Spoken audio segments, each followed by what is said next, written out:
ನೋಡಿ, ನಾವು ಇವತ್ತು ಸಾರಿಗೆ ಸಚಿವರಾಗಿರುವಂತಹ ಬೈರತಿ ಸುರೇಶ್ ಸಾಹೇಬ್ರನ್ನ ಭೇಟಿ ಮಾಡಕ್ ಬಂದಿದ್ದು. ಅವರೇ ಕಮಿಷನರ್ ಸಾಹೇಬ್ರಿಗೆ ಫೋನ್ ಮಾಡಿ ಬರೆದು ಕೂಡ ಕೊಟ್ಟಿದ್ದಾರೆ. ನಾಳೆ ಕಮಿಷನರ್ ಅವ್ರನ್ನ ಭೇಟಿ ಮಾಡಿ ನೀವು ನಿಮ್ ಸಂಘಟನೆ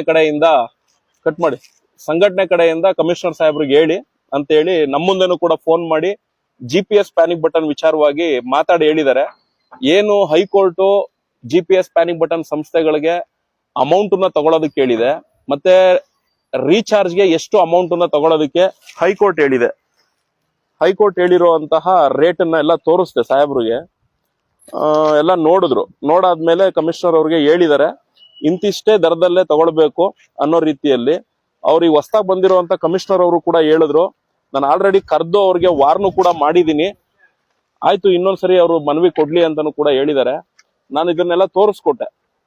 ನೋಡಿ, ಇಷ್ಟಿಷ್ಟೇ ಇದೆ ಸರ್, ಈ ತರ ಹೈಕೋರ್ಟ್ ಆರ್ಡರ್ ಕೊಟ್ಟಿದೆ, ಕಮಿಷನರ್ ಅವ್ರನ್ನೇ ಇದ್ರಲ್ಲಿ ಕಮಿಟಿ ಮಾಡಿ ಪಾರ್ಟಿ ಮಾಡಿದೆ. ಆದ್ರೂ ಈ GPS ಪ್ಯಾನಿಕ್ ಬಟನ್ ಸಂಸ್ಥೆ ಅವರುಗಳು RC ಮಾಲೀಕರುಗಳಿಗೆ ನೇರ ಸಂಪರ್ಕಕ್ಕೆ ಸಿಗ್ತಾ ಇಲ್ಲ. ಮತ್ತೆ ರೀಚಾರ್ಜ್ ಹೋಗ್ಬೇಕು ಅಂದ್ರೆ ಕೆಲವೊಂದು ಆಪ್ಗಳಲ್ಲಿ ರೀಚಾರ್ಜ್ ಮಾಡೋ ಆಪ್ಷನ್ ಸಿಗುತ್ತೆ, ಇನ್ನು ಕೆಲವು ಆಪ್ಗಳಲ್ಲಿ ಅವರು ಹಾಕೊಟ್ಟಿರೋ ಟ್ರ್ಯಾಕಿಂಗ್ ಆಪ್ಗಳಲ್ಲಿ ಏಜೆಂಟ್ಗಳ ಮುಖಾಂತರನೇ ಹೋಗ್ಬೇಕಾಗತ್ತೆ. ಏಜೆಂಟ್ಗಳು ಇಲ್ಲಿ ಜಾಸ್ತಿ ಹಣಗಳು ತಗೊಂತಿದ್ದಾರೆ ನೇರ ಸಂಪರ್ಕ ಇಲ್ಲದೆ ಇರೋ ಕಾರಣ ಅನ್ನೋ ರೀತಿಯಲ್ಲಿ ಎಲ್ಲ ಮಂದಟ್ ಮಾಡ್ಕೊಟ್ಟಿದೀವಿ. ಅದಾದ್ಮೇಲೆ ಬೈಕ್ ಟ್ಯಾಕ್ಸಿ ಬಗ್ಗೆನೂ ಕೂಡ ಮಾತಾಡಿ ಹೇಳಿದೀವಿ. ಅವರು ಹೇಳಿದ್ರು, ಏನಪ್ಪಾ ರೂಲ್ಸ್ ಮಾಡ್ಕೊಟ್ಬಿಡ್ಬೇಕಾ, ಏನ್ ಬೇಡವಾ ಅನ್ನೋ ರೀತಿಯಲ್ಲಿ. ನಾವಂತೂ ಬಿಲ್ಕುಲ್ ರೂಲ್ಸ್ ಮಾಡೋದ್ ಬೇಡ ಅನ್ನೋ ರೀತಿಯಲ್ಲಿ ಹೇಳಿದೀನಿ ಅನ್ನೋ ರೀತಿಯಲ್ಲೂ ಕೂಡ ಹೇಳ್ತಿದ್ರು. ಮಾಡ್ಲೇಬೇಡಿ ಸರ್, ಈ ತರ ಸುಪ್ರೀಂ ಕೋರ್ಟ್ ಅಲ್ಲಿ ಇರೋದ್ರಿಂದ ಅಂತ ಹೇಳಿ. ಸುಪ್ರೀಂ ಕೋರ್ಟ್ ಇಂದ ಏನ್ ಬಂತು, ನಿನ್ನೆ ಕೇಸ್ ಇತ್ತಲ್ಲ ಅಂತ ಕೇಳಿದ್ರು. ಹಾಗಾಗಿ ಏನು ಸುಪ್ರೀಂ ಕೋರ್ಟ್ ಇಂದ ತೀರ್ಪು ಹೊರಗಡೆ ಬಂದಿದ್ಯೋ ಗೊತ್ತಿಲ್ಲ, ಆದ್ರೆ ಬೇಡ ಅನ್ನೋ ರೀತಿಯಲ್ಲೇ ನಮಗೂ ಆ ನಿಲುವುಗಳು ಇದಾವೆ ಸರ್ ಅಂತ ಹೇಳಿದೀವಿ. ಆಮೇಲೆ ಹೈಕೋರ್ಟ್ ಅಲ್ಲಿ ಈ ತರ ರೂಲ್ಸ್ ಮಾಡಿ ಅನ್ನೋ ರೀತಿಲೂ ಕೂಡ ಹೇಳಿತ್ತು ಅನ್ನೋ ರೀತಿಯಲ್ಲೇ ಹೇಳ್ದು. ಆಮೇಲೆ ಅವರು ಬೈಕ್ ಟ್ಯಾಕ್ಸಿ ಅವ್ರು ಏನೋ ಬಂದು ಕೇಳ್ಕೊಂಡ್ರಂತೆ, ನಾವು ಇಷ್ಟು ಲಕ್ಷ ಜನ ಇದೀವಿ ಅನ್ನೋ ರೀತಿಯಲ್ಲಿ.